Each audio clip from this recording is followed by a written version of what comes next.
अस्सलाम वालेकुम दोस्तों, मैं हूं आसिफ अली ख़ान। पेरेंटिंग सीरीज़ में एक बार फिर आप सबको खुशामदीद। आज जो सवाल आपकी तरफ से आया है वो ये कि मेरा बच्चा अपने बारे में मनफी बातें बहुत बोलने लगा है। यानी अपने आप को दूसरों से कमतर समझने लगा। क्या किया जाए? देखिए, हम जो भी बच्चों से बात करते हैं, the way we talk to our children becomes their internal voice। यानी जो भी मैं बच्चे से बात कर रहा हूँ, अगर मैं बच्चे से ये कहता हूँ कि yes you can do this, आप ये काम कर सकते हैं, ये क्या बनती है? आपके मुंह से निकली हुई बात उसके माइंड के अंदर इंटरनल वॉइस बनती है। वो इंटरनल वॉइस क्या करती है? उसको बताती रहती है कि यस। जब भी फंसता है तो उसको आवाज़ आती है उसकी माँ की, उसके बाप की, उसके टीचर्स की, you can do this. Internal voice. और वो इंटरनल वॉइस उसको गाइड करती है कि उसका बिहेवियर किसी भी पर्टिकुलर सिचुएशन में कैसा होगा। ठीक है, जितनी ये वॉइस पॉजिटिव होगी उतना उसका बिहेवियर पॉजिटिव होगा, जितनी ये वॉइस नेगेटिव होगी उतना उसका बिहेवियर नेगेटिव होगा। लेट सपोज आप कहते हैं कि यू आर स्मार्ट और आप कहते हैं यू आर स्टूपिड। ठीक है, अक्सर टीचर्स ये जुमले कहते हैं, यू आर डम, स्टूपिड। अब ये उसकी क्या बनेगी? Internal voice. जब इंटरनल वॉइस बनेगी तो वो अपने बारे में आंखें बंद करके भी सोचेगा। जैसे आपको जब कोई बोलता है ना कि आज आपके कपड़े अच्छे नहीं लग रहे, बहुत सस्ते पहने हैं, तो 3 रातों तक नींद नहीं आती, वो जुमला घूमता रहता है दिमाग।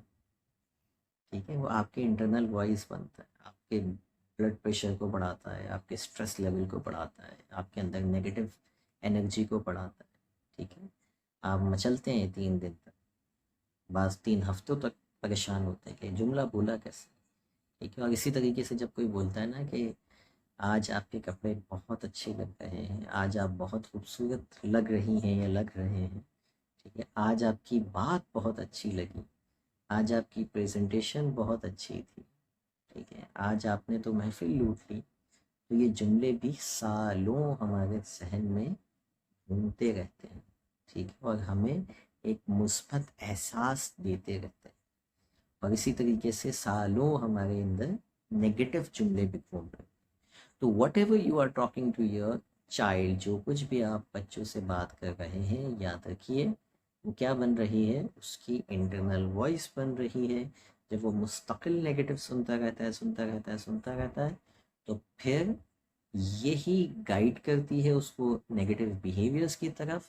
उसको डराती है, धमकाती है, बहुत सारी चीज़ों से वो रुक जाता है, कॉन्फिडेंस की कमी आ जाती है, और फिर वो अपना ऐसे ही परसेप्शन बना लेता है कि मुझसे तो ये हो ही नहीं सकता, मैं स्टूपिड हूँ, मैं तो पोजीशन भी नहीं ला सकता, मेरा तो मैथ्स कमज़ोर है। क्यों? क्योंकि उसकी माँ ने कई मरतबा बोला है कि तुम्हारे मैथ्स में नंबर क्यों कम आते हैं। तो वो समझ लेता है कि मैं मैथ्स में कमज़ोर हूँ, जब भी मुझे बार बार मैथ्स को लेकर टारगेट किया जाता है।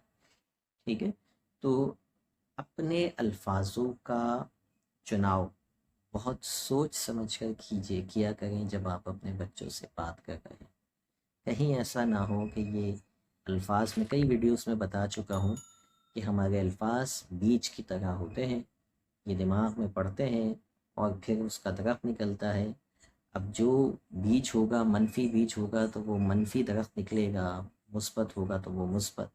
ठीक है, लेकिन सारी ज़िंदगी वो अल्फाज जो है वो पड़े रहते हैं, वो फैलते रहते हैं उसके दिमाग, मनफी या मुस्बत अंदाज के अंदर। तो अगर आपका बच्चा मनफी अपने बारे में बोलने लगा है तो आज से आप उसको मुस्बत जुमले बोलना शुरू कर दें, उसकी तारीफ उसके किसी काम की करना शुरू कर दें।